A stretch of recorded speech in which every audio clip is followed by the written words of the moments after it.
جمال الوجود بذكر الإله وتصفو الحياة بنور هدى. بسم اللہ الرحمن الرحیم نحمدہ ونصلی علی رسولہ الکریم اما بعد. عوام میں یہ بات مشہور ہے کہ گھر کا سربراہ اگر قربانی کر لے تو سب گھر والوں کی طرف سے قربانی ادا ہو جاتی ہے. یا بعض لوگ اس طرح کرتے ہیں کہ ایک سال میں گھر کے ایک فرد کی طرف سے قربانی کی، دوسرے سال میں دوسرے فرد کی طرف سے، تیسرے سال میں تیسرے فرد کی طرف سے. اس طرح وہ یہ سمجھتے ہیں کہ ایک فرد کی قربانی سے پورے گھر والوں کی طرف سے یہ ذمہ داری ادا ہو جاتی ہے، ان کا ذمہ ساقط ہو جاتا ہے. اور بعض لوگ یہ سمجھتے ہیں کہ زندگی میں ایک ہی مرتبہ ایک شخص کے نام کی قربانی ضروری ہے، لہٰذا وہ ایک سال میں ایک بندے کے نام کی قربانی کرتے ہیں، دوسرے سال میں دوسرے بندے، تیسرے بندے، اس طرح ہر بندے کی ایک سال میں قربانی کرتے ہیں. تو وہ کہتے ہیں کہ ایک سال ایک بندے کے نام کی قربانی ہو گئی ہے، اب ساری زندگی اس کا ذمہ ساقط ہو گیا ہے. تو ان باتوں کی حقیقت کیا ہے وہ ہم آپ کے سامنے بیان کریں گے. سب سے پہلی بات یہ ہے کہ قربانی کا تعلق وہ پورے گھر کے ساتھ نہیں ہے یا گھر کے کسی ایک فرد کے ساتھ نہیں، بلکہ اس کا تعلق ہر صاحب نصاب شخص کے ساتھ ہے. جو بھی بالغ شخص چاہے وہ مرد ہو یا عورت ہو، اس کے پاس جو قربانی کا نصاب ہے وہ اگر موجود ہے تو اس شخص پر الگ سے قربانی کرنا یہ واجب ہے، ضروری ہے. اگر ایک گھر میں ایک سے زائد افراد صاحب نصاب ہیں، مثلا 3 افراد ایسے ہیں کہ جن کے پاس نصاب کے بقدر مال موجود ہے، تو ان تینوں افراد پر الگ الگ قربانی کرنا واجب ہوگا، ضروری ہوگا. ایک بندے کی قربانی سے باقیوں کی قربانی ادا نہیں ہوگی. اسی طرح اگر شوہر پر قربانی واجب ہے، اس کی بیوی کے پاس بھی نصاب کا بقدر مال موجود ہے، تو شوہر کی قربانی یہ بیوی کی طرف سے کافی نہیں ہوگی، عورت پر الگ سے قربانی کرنا یہ واجب ہوگا، ضروری ہوگا. تو قربانی کا تعلق نصاب کے ساتھ ہے. گھر کے جتنے افراد کے پاس جو قربانی کا نصاب ہے اتنا مال موجود ہے، اتنے افراد پر الگ الگ قربانیاں واجب ہوں گی، ضروری ہوں گی. اگر ایک گھر کے مختلف افراد ہیں، وہ مشترک کاروبار کر رہے ہیں، اکٹھا کاروبار کر رہے ہیں، تو کاروبار میں ان کے جتنے پیسے لگے ہوئے ہیں یا جتنا ان کے پاس سامان ہے، مال تجارت ہے، اس سب کو ان افراد پر تقسیم کیا جائے گا. پھر ہر فرد کے حصے میں جتنا جتنا آ رہا ہے، اگر وہ نصاب کے بقدر موجود ہے وہ مال، تو ہر فرد پر الگ الگ قربانی واجب ہوگی. اسی طرح خواتین کا بھی الگ سے حساب کریں گے. ان کے پاس جو سونا ہے، نقد رقم ہے، چاندی وغیرہ ہے، اگر وہ نصاب کو پہنچ رہی ہے تو خواتین پر الگ سے قربانی واجب ہوگی، ہر عورت پر جو صاحب نصاب ہو. مردوں کی قربانی سے عورتوں کی قربانی ادا نہیں ہوگی. تو اس کی دلیل کیا ہے؟ حدیث ابن ماجہ کی یہ آپ کے سامنے ہے کہ حدیث میں ارشاد فرمایا آپ صلی اللہ علیہ وسلم نے، تم قربانی دو، کیونکہ یہ حضرت ابراہیم علیہ السلام کی سنت ہے. تو اس میں قربانی کا حکم عام ہے. اس میں ایک گھر والوں کو قربانی کا حکم نہیں ہے کہ تمہارے گھر میں سے ایک بندہ قربانی دے، بلکہ ہر شخص جس کے اندر استطاعت ہو اس کو قربانی کا حکم دیا گیا ہے. اسی طرح دوسری یہ حدیث ابن ماجہ کی یہ مشہور حدیث ہے کہ جو بھی شخص استطاعت کے باوجود قربانی نہ کرے تو وہ ہماری عیدگاہ کے قریب بھی نہ آئے. تو یہاں پر یہ نہیں کہا گیا کہ جس کے گھر میں سے کوئی ایک فرد بھی قربانی نہ کرے تو وہ اس کے ساتھ یہ معاملہ ہے، بلکہ جو بھی شخص، ہر شخص کو الگ الگ خطاب ہے. یہ جو بھی شخص ایسا ہے کہ اس کے پاس استطاعت ہے، وہ قربانی نہیں کر رہا، تو اس سے ناراضگی کا اظہار کیا گیا ہے کہ وہ ہماری عیدگاہ کے قریب بھی نہ آئے. تو اس میں ہر شخص الگ الگ مراد ہے.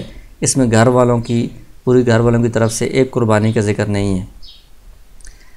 دوسری وجہ یہ ہے کہ جس طرح باقی دین کی احکام ہیں، عبادات ہیں، نماز ہے، روزہ ہے، اور اسی طرح زکوٰۃ ہے، تو اس میں وہ حکم ہر شخص کی طرف الگ الگ متوجہ ہوتا ہے. نماز ہر شخص پر الگ الگ فرض ہے. ایک گھر میں سے ایک بندے کی نماز پڑھنے سے باقیوں کی نماز ادا نہیں ہوتی. اسی طرح گھر کے اندر اگر 3 بندے ایسے ہیں کہ جن پر زکوٰۃ فرض ہے اور وہ صاحب نصاب ہیں، تو ایک بندہ اگر زکوٰۃ دے دے تو باقی 2 کی طرف سے زکوٰۃ ادا نہیں ہوتی، بلکہ ہر صاحب نصاب کو الگ الگ زکوٰۃ دینی پڑتی ہے. اور جتنی بھی عبادات ہیں ان میں ہر شخص خود ذمہ دار ہے. دوسرے بندے کی عبادت کرنے سے باقی گھر والوں کی طرف سے عبادت ادا نہیں ہوتی. اسی طرح قربانی بھی اللہ کا ایک حکم ہے، یہ عبادت ہے، تو یہ ہر صاحب نصاب پر الگ سے یہ واجب ہے، ضروری ہے. ایک بندے کی کرنے سے یہ باقیوں کی طرف سے یہ ادا نہیں ہوتی. اس میں عام طور پر جو عوام میں یہ بات مشہور کی گئی ہے، جو بات پھیلائی گئی ہے، اس کی وجہ ایک حدیث ہے ترمذی شریف میں۔ اس میں ایک صحابی فرماتے ہیں کہ حضور اقدس صلی اللہ علیہ وسلم کے زمانے میں ایک شخص اپنی طرف سے اور اپنے گھر والوں کی طرف سے ایک بکری کی قربانی کرتا تھا، اور اس بکری سے وہ خود بھی کھاتا تھا اور دوسروں کو بھی کھلاتا تھا۔ اس حدیث کو بیان کر کے عام طور پر یہ بات پھیلائی جاتی ہے کہ اس میں ایک بکری پورے گھر والوں کی طرف سے یہ کافی ہوتی تھی، یعنی ایک بکری کی قربانی پورے گھر والوں کی قربانی ہو جاتی تھی۔ تو اس کی حقیقت کیا ہے، اس کی وضاحت کیا ہے؟ اس حدیث میں جو پورے گھر والوں کی طرف سے قربانی کا ذکر ہے وہ ثواب میں شرکت مراد ہے، کہ وہ بندہ قربانی تو ایک بندے کی طرف سے ہی ہوتی تھی، لیکن اس کے ثواب میں وہ سارے گھر والوں کو شریک کر دیتا تھا کہ ثواب سب گھر والوں کو پہنچ جائے۔ تو ایسا کوئی بھی بندہ کر سکتا ہے، جو بھی بندہ صاحب نصاب ہے وہ قربانی کرے، اس کا جو اجر ثواب ہے وہ زندہ لوگوں کو یا جو لوگ فوت ہو گئے ہیں ان کو وہ ثواب پہنچا سکتا ہے، ایصال ثواب کر سکتا ہے، لیکن قربانی ایک ہی بندے کی طرف سے ہوتی ہے۔ جیسا کہ اس کی مثال یہ ہے کہ ایک حدیث میں آتا ہے کہ رسول اللہ صلی اللہ علیہ وسلم نے 2 مینڈوں کی قربانی دی، ایک مینڈا اپنی طرف سے قربان کیا اور دوسرا اپنی امت کی طرف سے قربان کیا۔ تو امت کی طرف سے قربانی کرنے کا مطلب یہ ہے کہ اس مینڈے کی جو قربانی کا اجر و ثواب تھا وہ سارا اپنی امت کو پہنچا دیا ہے، تو ثواب میں ساری امت کو شریک کیا ہے۔ اس کا یہ مطلب نہیں ہے کہ آپ صلی اللہ علیہ وسلم نے اپنی امت کی طرف سے قربانی کر دی ہے لہذا ساری امت کی طرف سے قربانی ہو گئی ہے، اب سب کی طرف سے قربانی معاف ہے، ایسا نہیں ہے۔ پھر تو قربانی کا حکم ہی ختم ہو جائے گا کہ آپ صلی اللہ علیہ وسلم نے سب امت کی طرف سے قربانی کر دی ہے، اب کسی پر قربانی لازم نہیں، ایسا کوئی بھی اس سے مطلب نہیں نکالتا۔ تو جس طرح آپ صلی اللہ علیہ وسلم نے امت کی طرف سے قربانی کی، اس سے مراد یہ ہے کہ ثواب امت کو پہنچایا۔ اسی طرح یہ جو حدیث ترمذی شریف کی تھی کہ آپ صلی اللہ علیہ وسلم کے زمانے میں ایک بندہ قربانی کرتا تھا، تو اس کا مطلب یہ ہے کہ وہ سارے گھر والوں کو اس کا ثواب پہنچا دیتا تھا، اور اس زمانے میں غربت کا زمانہ تھا، تو گھر میں سے ایک شخص ہی صاحب نصاب ہوتا تھا، تو وہ ایک شخص اپنی قربانی کرتا تھا اور ثواب سب کو پہنچاتا تھا۔ یا گھر میں کوئی بھی صاحب نصاب نہیں ہوتا تھا تو جو قربانی کرنے والا تھا وہ نفلی قربانی کرتا تھا، تو نفلی قربانی میں سب کو ثواب پہنچایا جا سکتا ہے۔ دوسرا جواب اس حدیث کا یہ ہے کہ اگر ہم یہ کہہ دیں کہ ایک بکری سب گھر والوں کی طرف سے قربانی کی صورت میں ادا ہو جاتی ہے، یعنی ایک سے زائد بندوں کی قربانی ادا ہو جاتی ہے، تو پھر بہت ساری احادیث میں یہ کہا گیا ہے کہ بڑے جانور میں گائے یا اونٹ وغیرہ میں 7 افراد ہی ہو سکتے ہیں، 7 سے زیادہ افراد نہیں ہو سکتے۔